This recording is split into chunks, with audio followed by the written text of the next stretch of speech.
चितवनिया पे फिर चितवनिया पे बलिहार प्यारे तू, बलिहार प्यारे तू।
और जब विश्वामित्र जी आए तो यहाँ बड़ा ही सुंदर वर्णन किया। गोस्वामी तुलसीदास जी महाराज कहते हैं कि देखी अनुपय का अमराई, सब सुपास सब भांति सुहाई।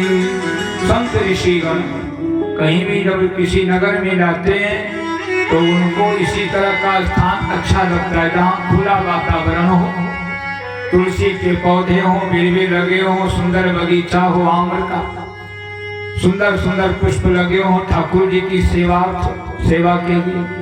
तो ऐसे ही दिव्य स्थान अमराई में विश्वामित्र जी रुक गए। कौशिक कहे वो अमोर मन माना, कौशिक कहे वो मन माना, यहाँ रही है रघुवीर सुजाना, यहाँ रही है रघुवीर सुजाना। कौशिक कहे और मन माना, यहाँ रही है रघुवीर सुजाना। हे रघुवीर, हे सुजान, ये बहुत सुंदर है। और यहाँ पर आकर के विश्वामित्र जी निवास करते हैं और यह समाचार जाकर के जनक जी महाराज को उनके सेवकों ने दिया और कहा कि भगवान विश्वामित्र महामुनि आए, विश्वामित्र महामुनि आए। अब देखें आप, जब विश्वामित्र जी यज्ञ करने के लिए बैठे तो वहां पर विशेषण लगाया था गोस्वामी जी ने कि विश्वामित्र महामुनि ज्ञान। फिर जब उन्होंने राम लक्ष्मण की याचना की तो महामुनि भी हो नहीं रह गए और न ज्ञानी रह गए, तब केवल विप्र वचन नहीं कहो विचार। अब जब यहाँ आए हैं इस अमराई में, मिथिला की धरती पर आए और भगवान श्री राम जब उन राक्षसों का विनाश कर दिया तो गोस्वामी तुलसीदास जी ने पुनः विशेषण लगा दिया। किशोरी जी की धरती पर विश्वामित्र जी राम लक्ष्मण दोनों भाइयों को लेकर के आए तो मिथिला की धरती तो बड़ी प्यारी धरती है, भक्ति की धरती है, संत की धरती है।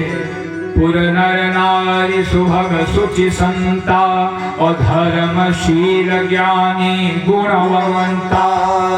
सभी धर्मवान हैं तो सभी शीलवान हैं। भक्ति की धरती जहाँ भक्ति पराम्बा ने जगत जननी ने अवतार लिया था। उस धरती पर जब आए तो विश्वामित्र जी के नाम में फिर विशेषण लगा दिया, विश्वामित्र महामुनि आए, समाचार मिथिलापति पाए। अब जनक जी ने इनका बड़ा सुंदर भव्य स्वागत किया है, बड़ा सुंदर यहाँ परिचय भी दिया है। जनक जी महाराज ने एक दृष्टि में पहचान दिया कि मुनिकुल तिलक के नृपकुल पालक, ये मुनिकुल के तिलक हैं कि नृपकुल के बालक हैं, पालक हैं, आप बताइए। तब इन्होंने कहा कि महाराज वचन तुम्हारा न होई अली का, आपका वचन गलत नहीं हो सकता, सत्य नहीं हो सकता। आगे कहने जा रहे थे कि ये प्रिय सबई जहां लगी प्राणी, ये तो ब्रह्म है जिनको आप साधारण मनुष्य राजकुमार समझ रहे हैं। भगवान ने सोचा कि अभी तो हम यहाँ आए हैं, हम ब्रह्म बन करके तो यहाँ आए नहीं हैं, और ये हमको ब्रह्म के रूप में परिचय देना चाहते हैं। तो भगवान श्री राम विश्वामित्र जी की ओर देख करके मुस्कुरा दिए।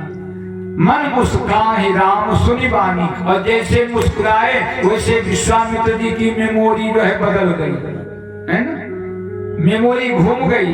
कहने जा रहे थे कि ये ब्रह्म है, और जैसे राम जी के मुस्कुराना देख लिया विश्वामित्र जी ने, वैसे ही एक इनके मुख से निकल पड़ा कि रघुकुल मनि दशरथ के जाय, मम हित लागे नरेश पठाय। ये दशरथ जी के सुपुत्र हैं राम और लक्ष्मण।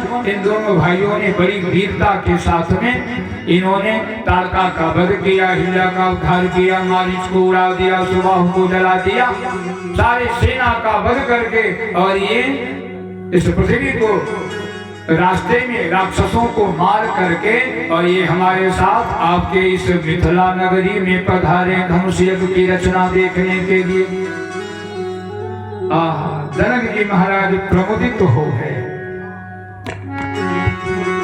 मोनि तव चरण, मोनि तव चरण, देख कहरावो, मोनि तव चरण, मोनि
कह न सको निज पुण्य प्रभाव। और ये दोनों भाइयों का जो दर्शन किया मैंने, ये तो आनंद को भी आनंद प्रदान करने वाले, और इनके प्रीति परस्पर पावन, और कही न सको कही न जाय मन भाव सुहावन। मुनि प्रशंसिनाय पद शेषु चलो लवाई नगर अवनीसु। किंतु इस अमराई में रहने योग्य ये दोनों बालक नहीं, इनको आप मेरे साथ में लेकर के चले। सुंदर सदन में मैं आपको रहने के लिए स्थान प्रदान करता हूँ, आप कृपा करें। तब सुंदर सदन में और उस भवन में ले जा करके विश्वामित्र जी को स्थान दिया है। जिस महल में भगवती श्री जानकी जी निवास किया करते थे, उसमें श्री राम लक्ष्मण दोनों भाई आकर के निवास करते हैं। और सवेरा हुआ, और सवेरा जब हुआ तो दोनों भाई आपस में एक दूसरे को देख रहे हैं।